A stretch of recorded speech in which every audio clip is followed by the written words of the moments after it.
That's so great. So, thinking about consciousness, kind of going with like your basic definition of something, thinking about something like what is it like?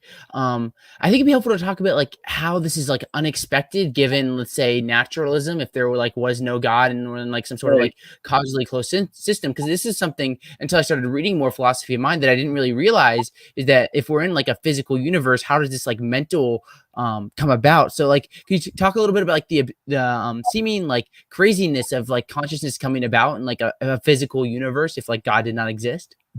Absolutely. Suppose that God doesn't exist. That means that throughout the entire history of the universe, up until the very first appearance of sentient creatures, I don't know where that line is drawn, but Mhm. there were no such thing as feelings or sensations. There were no thoughts there's no thinking. There were no beliefs or desires. Nothing had a desire, and Mhm. there were no actions, intentional free actions.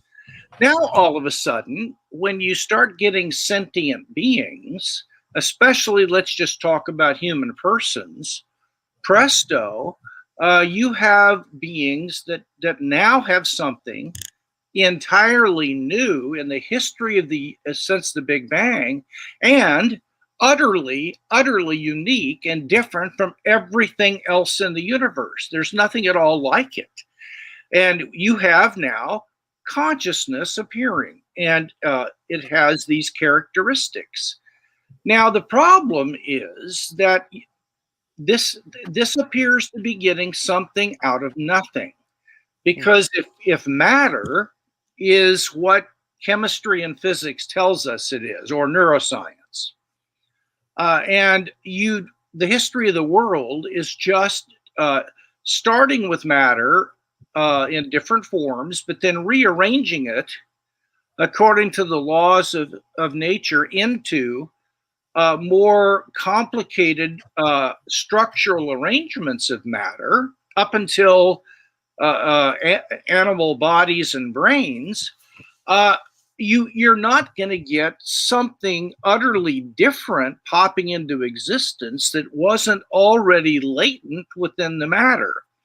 So the only way to solve this problem is to go with what's called panpsychism, and that has a lot of different views, but that's the idea that every material object, even an electron, has its own level of consciousness in some sense.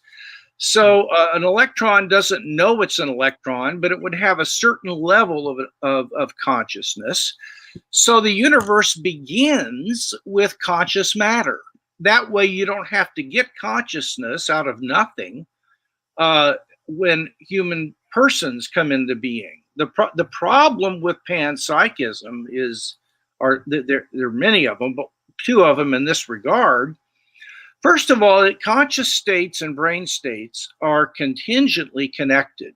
To put it differently, when my brain has certain neurons firing called C fibers firing, when those C fibers fire in my brain, I feel pain. But there is no reason why, when those C fibers fired, wouldn't experience, let's say, the taste of or the smell of a rose, or why there wouldn't be zombies that behave like we do but have absolutely no consciousness whatsoever. So the connection is contingent, and that means that the panpsychist starts his worldview with this contingent brute fact, namely that matter is also conscious, it's psychomatter, and you've got two things that are slapped together that didn't have to be slapped together.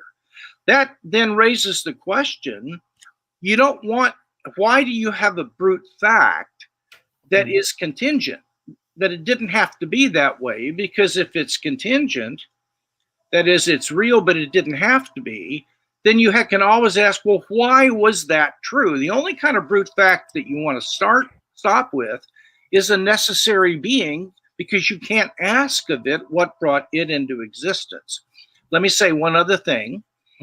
There's another problem with panpsychism and with just general kind of emergentism, and that is the unity problem. How can you take a collection of little bits of consciousness or a collection of brute matter, put it together, and get a unified single conscious being instead of having a crowd of little conscious things just getting closer together?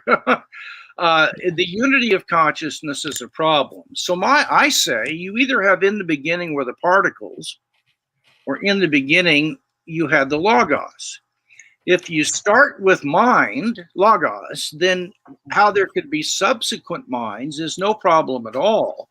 But if you start with brute matter, it's impossible to explain how just rearranging it is going to give rise to something so utterly unique that it has never occurred up until that time.